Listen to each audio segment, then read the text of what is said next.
Hi friends, நான் உங்கள் anime freak வந்துட்டேன். நாம இப்போ பிளாஸ்ட் சோலோ லெவலிங் எபிசோடு 7 பார்க்கலாம். இதுக்கு முன்னாடி உள்ள எபிசோடெலாம் நீங்கள் பார்க்கலன்னா மறக்காமல் போய் பார்த்துட்டு வந்துருங்க. டிஸ்கிரிப்ஷனில் லிங்க் கொடுத்துருக்கேன்.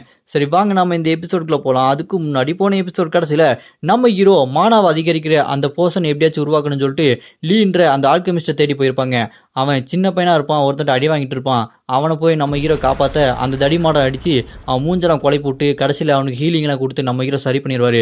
அப்புறமா அந்த லீக்கிட்ட நான் அவங்ககிட்ட பேசணும்னு சொல்லிட்டு கூப்பிட்டோன்னே அதோட போன எபிசோடு முடிஞ்சிருக்கும். வாங்க நம்ம இந்த எபிசோடில் என்ன நடக்குதுன்னு பார்க்கலாம். இந்த எபிசோடு ஸ்டார்டிங்கில் நம்ம ஹீரோ அந்த லீ கிட்ட பேசணும்னு சொல்லிட்டு சொன்னோடனே அது கேட்ட அந்த லீ, ஏய் யாரு நீ எப்படி என்னை தேடி வந்த, ஒருவேளை என்னோட அப்பா தான் உன்னை அனுப்பி வச்சாரா அப்படின்னு சொல்லிட்டு அவன் பயந்து போய் கேட்டுட்டு இருப்பான். அதை கேட்டு நம்ம ஹீரோ, உங்கள் அப்பாலாம் என்னை அனுப்பி வைக்கல, நானாக தான் உன்னை தேடி வந்தேன். இங்கே பாரு, இந்த போர்ஷனை நீ தானே கிரியேட் பண்ண, இந்த போர்ஷனை நான் பிளாக் மார்க்கெட்டில் வாங்கினேன், நீ அந்த பிளாக் மார்க்கெட்டில் செட் பண்ணது கரெக்டு தானே அப்படின்னு சொன்னேன். அதை கேட்டு அந்த லீ மிரண்டு போயிடுவான். என்னது, நான் பிளாக் மார்க்கெட்டில் இந்த மாதிரி விற்றது இவனுக்கு தெரிஞ்சிருச்சா? ஐயோ, நான் விற்றுருக்கவே கூடாது, இவன் ஏதாவது பெரிய பிரச்சனை பண்ணிடுவான் போல இருக்கே, எங்கள் அப்பா கிட்ட போட்டு கொடுத்துருவானோ அப்படின்னு சொல்லிட்டு பயந்துட்டே பேசிகிட்டு இருப்பானா.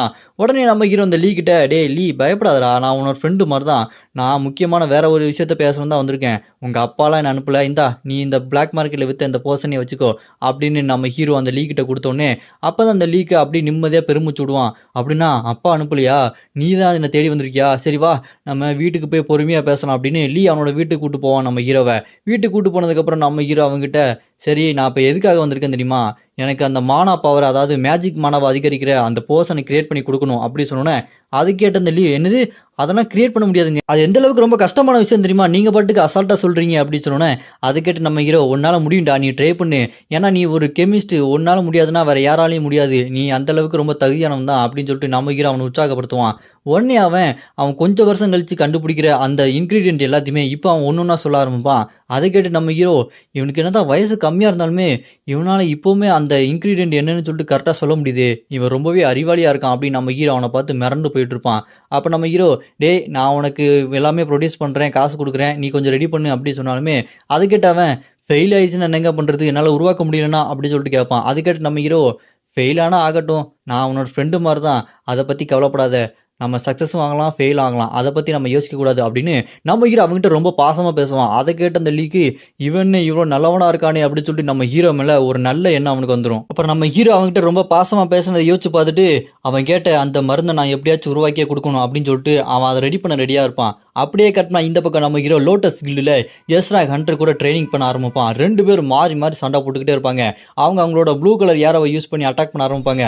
நம்ம ஹீரோ அந்த சீல்டை வச்சு தடுத்து நிப்பாட்டி அந்த அட்டாக் எல்லாத்தையுமே டாஜ் பண்ணி அவனும் பயங்கரமாக அட்டாக் பண்ணிகிட்டே இருப்பான். இப்படி ரெண்டு பேருக்குள்ளே பயங்கரமாக சண்டை போயிட்டே இருக்கும். அவங்களோட அட்டாக் எல்லாத்தையுமே நம்ம ஹீரோ டாஜ் பண்ணிவிட்டு, இது விளாண்டதெல்லாம் போதும், இதுக்கப்புறம் நம்ம உண்மையாக சண்டை போடலாமா அப்படின்னு நம்ம ஹீரோ அவனோட மேஜிக் பவர் இல்லாமல் யூஸ் பண்ண ரெடியாக இருப்பான். அவங்களும் சண்டை போட ரெடியாக இருப்பாங்க. அதை பார்த்துட்டு அந்த பார்க்கு, ஐயோ போதும் சண்டையை நிப்பாட்டுங்க, நீங்கள் இப்படியே சண்டை போட்டுட்டு இருந்தீங்க, இந்த இடமே நாசமாக போயிடும் அப்படின்னு சொல்லிட்டு சண்டையை நிப்பாட்டிடுவான். அவங்க சண்டையை நிப்பாட்டிட்டு அந்த இடத்த பார்த்தா அந்த இடம் ஃபுல்லாக டேமேஜாக இருக்கும், கல்லெல்லாம் உடஞ்சி போய் பில்டிங்லாம் இடிக்கிற மாதிரி அப்படியே இருக்கும். அதை பார்த்து அந்த பார்க்கு, என்னடா இது, இந்த இடம் ரொம்ப ஸ்ட்ராங்காக கட்டினது, மேஜிக் பவர் வச்சு கட்டினது, அப்படி இருக்கும்போது இவங்க சண்டை போட்டு இந்த மொத்த இடத்தையுமே அழிச்சிருவாங்க போல இருக்கு, எனக்கு இவங்களை பார்த்தாலே ரொம்ப ஆச்சரியமாக இருக்குது அப்படின்னு சொல்லிட்டு ரொம்ப ஆச்சரியப்பட்டு இருப்பான். அப்புறம் இந்த பக்கம் அந்த எஸ்ராங்கன்ட்ட நம்ம ஹீரோ பார்த்து, ஏய் நீ முன்ன மாதிரி இல்லை, ரொம்பவே ஸ்ட்ராங் ஆகிட்டே போயிட்டுருக்கு, அவனோட மேஜிக் பவர் ரொம்பவே அதிகமாகிருக்கு அப்படின்னு சொல்லிட்டு எஸ்ராங்கன்ட்ட நம்ம ஹீரோவை ரொம்பவே பாராட்டிட்டு இருப்பாங்க. அதை கேட்டு நம்ம ஹீரோவும், இதுக்கெல்லாம் என்னோட கேர்ள் ஃப்ரெண்டும் காரணம் தான், இப்போ நான் அந்த சீரங் மான்ஸ்டரை போய் பார்க்கலான்னு நினைக்கிறேன், நேரம் வந்துருச்சு அப்படின்னு நம்ம ஹீரோ ஸ்ட்ரைட்டாக அங்கேருந்து அந்த ஆல்கெமிஸ்ட் லீ கிட்ட போயிருப்பான். அவங்ககிட்ட, டேய் ஏதாவது போர்ஷன் ரெடி பண்ணியா, மருந்து ஏதாவது இருக்கா அப்படின்னு சொல்லிட்டு கேட்டோன்னே அவன், உங்களுக்காக ரெடி பண்ணியிருக்கேன், இதாங்க அதை சாப்பிடுங்க அப்படின்னு சொன்னோன்னே நம்ம ஹீரோ அதை எடுத்து சாப்பிடுவான். சாப்பிட்டதுக்கப்புறம் நம்ம ஹீரோட மான 15% அதிகமாயிருக்கும், இது ரொம்பவே அதிகமான பவர். இதை பார்த்து நம்ம ஹீரோ, டே நீ சூப்பரான வேலை பார்த்துருக்கடா, ரொம்ப தேங்க்ஸ்டா அப்படின்னு நம்ம ஹீரோ சொன்னோன்னே அவன் கொட்டாயை விட்டுட்டு இருப்பான். அதை பார்த்து நம்ம ஹீரோ, டே நீ ரொம்ப வேலை பார்த்துருக்க போல இருக்கு, நீ ரெஸ்ட் டே, நான் அவனை அப்புறம் வந்து பார்க்குறேன் அப்படின்னு சொல்லிட்டு நம்ம ஹீரோ, இப்போ நான் உடனே அந்த சீராங் மான்ஸ்டரை போய் அட்டாக் பண்ணலாம்னு நினைக்கிறேன் அப்படின்னு சொல்லிட்டு ரெடியாக இருப்பான். அங்கே டஞ்சனுக்குள்ள லோக்கியோட பொண்ணு அவளோட கார்னன்ற ஒரு வித்தியாசமான மிருகத்துக்கு பக்கத்தில் நின்றுட்டு, இன்னைக்கு என்னை பார்க்கறதுக்கு ஒரு விருந்தாளி வருவான்னு நினைக்கிறேன், அவனுக்காக நான் காத்துக்கிட்டு இருக்கேன் அப்படின்னு சொல்லிட்டு அந்த கார்னன்ற அந்த மான்ஸ்டர் முன்னாடி பேசிக்கிட்டு இருப்பா. அப்படியே கட் பண்ணா பார்க்க மறுபடியும் நம்ம ஹீரோவை அந்த ரேங்க் டஞ்சன் கேட்டுக்கு முன்னாடி கொண்டு வந்திருப்பான். நம்ம ஹீரோ வல்கரி மோதிரம், வல்கரி செயின், வல்கரி அந்த கம்மல், இந்த மாதிரி 3 பொருளை வாங்கியிருப்பான். இந்த 3 பொருளும் ரேங்க் அளவுக்கு ஒரு பவரான ஒரு பொருள். இதெல்லாம் நம்ம ஹீரோ எடுத்துட்டு இது நம்மளுக்கு உதவியாக இருக்கும்னு சொல்லிட்டு நம்ம ஹீரோ டஞ்சனுக்குள்ளே போக ரெடியாக இருப்பான். அப்போ அந்த பார்க்கை பார்த்து, சரி நான் உள்ளே போயிட்டு வரேன், டாட்டா பாய் பாய் அப்படின்னு சொல்லிட்டு நம்ம ஹீரோ அந்த ரேங்க் டஞ்சன் கேட்டுக்குள்ளே போகிறான். உள்ள போனா வழக்கம் போல இது ஈரன் டஞ்சன் கேட்டுக்குள்ள போகாம அந்த ஹெல்லுக்கு அப்படி மாத்தி விட்டுருது நம்ம ஹீரோவை. நம்ம ஹீரோ அந்த எல்லுல வந்து அப்படி ஜம்ப் பண்ணி விழுவான். இதுக்கு முன்னாடி நம்ம ஹீரோ பொந்துன்னு கீழே விழுந்திருப்பான்.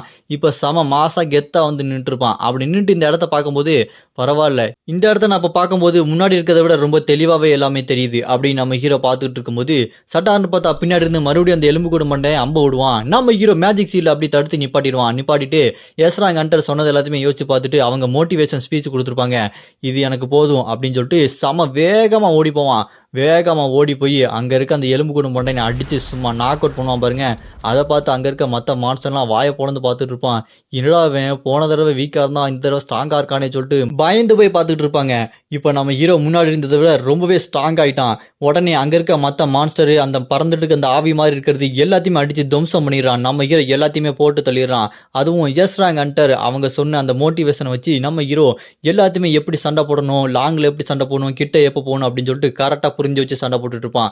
அந்த சின்ன சின்ன அந்த அசிஸ்டன்ட் மான்ஸ்டர் எல்லாத்தையுமே போட்டு தந்ததுக்கு அப்புறம் அந்த சீராங் டஞ்சன் பாஸ் அவனுக்காக வெயிட் பண்ணிட்டு இருப்பான். அந்த ஷேடோ நைட்டும் கரெக்டாக அந்த இடத்துக்கு வந்து நின்று பயங்கரமாக போஸ் கொடுத்துட்டு இருப்பான். ஆனால் அப்போ தான் நம்ம ஹீரோ கெத்தாக உட்காந்துட்டு கேஸ்ராங் ஹண்டர் அவங்க யூஸ் பண்ண அந்த ப்ளூ கலர் ஏரோ அதை இன்னும் நிறையா நம்ம ஹீரோ போர்ட்டல் ஓப்பன் பண்ணி அப்படி ஏம் பண்ணி ரெடியாக வச்சுட்டு இருப்பான். அப்போ அந்த சீராங் மாஸ்டர் வந்து நின்றுட்டு இருக்கும்போது நம்ம ஹீரோ அந்த மான்ஸ்டரை பார்த்துட்டு, டேய் நான் ஒன்றும் முன்னாடி இருந்த மாதிரி வீக்கா இல்லடா, இப்போ நான் வேறடா அப்படின்னு சொல்லிட்டு நம்ம ஹீரோ கெத்தா முன்னாடி உட்காந்துட்டு இருப்பாரு. அந்த ஷேடோ நைட் டஞ்சன் பாஸ் நம்ம ஹீரோ அட்டாக் பண்ணுறதுக்கு ரெடியா இருவான். அவனோட பவர் யூஸ் பண்ணி நம்ம ஹீரோ அட்டாக் பண்ண நம்ம ஹீரோ அந்த அட்டாக்கை டாஜ் பண்ணி அப்படியே பறந்து போய் அவன் பின்னாடி போய் அந்த ப்ளூ கலர் ஏரோ அட்டாக்கை சும்மா பயங்கரமா விடுவாரு. அது எல்லாமே அவன் போல டம்னு அடிச்சு அவனை பயங்கரமா அட்டாக் ஆகும். அதை பார்த்துட்டு அவன் என்னடா அவன் என்னையும் அடிக்கிறியா, அவனை விட மாட்டேன்டான்னு சொல்லிட்டு இன்னும் ஸ்பீடாக அட்டாக் பண்ணுறதுக்கு அவன் வருவான். நம்ம ஹீரோ அவனோட அட்டாக் எல்லாத்தையுமே அப்படியே டாஜ் பண்ணி அசால்ட்டாக நின்று அவனை பார்த்துட்டு இருப்பாரு. அதை பார்த்துட்டு அவன் முடிச்சுட்டு இருப்பான். என்னடா அவன் என்னோட அட்டாக்கே டாஜ் பண்ணுறான் அப்படின்னு சொல்லிட்டு அவன் பார்த்துட்டு இருப்பான். நம்ம ஹீரோ சும்மா கெத்து காட்டிட்டு இருப்பாரு. மறுபடியும் வேகமாக போய் அட்டாக் பண்ணாலும் போக மறுபடியும் அந்த டஞ்சன் பாஸ் அவனோட பவர் யூஸ் பண்ணி சும்மா நிறைய சும்மா கட்டாக விட்டுட்டு இருப்பான். அந்த கட்டு எல்லாத்தையுமே நம்ம ஹீரோ அப்படியே டாஜ் பண்ணி நம்ம ஹீரோ அந்த சங்கிலி பவர் யூஸ் பண்ணி அட்டாக் பண்ணலான்னு சொல்லிட்டு அந்த சங்கிலி பவர் வெளியே கொண்டு வந்து அவனை பார்த்து அட்டாக் பண்ணுவார். அது எல்லாமே அவன் போல் அட்டாக் பண்ணிக்கிட்டே இருக்கும்.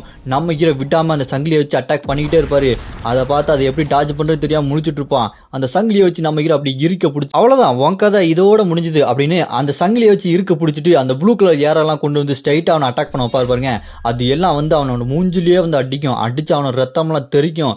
அவன் அதில் அம்மா கடுப்பாயிருவான். ஆனால் செத்துருக்க மாட்டான்.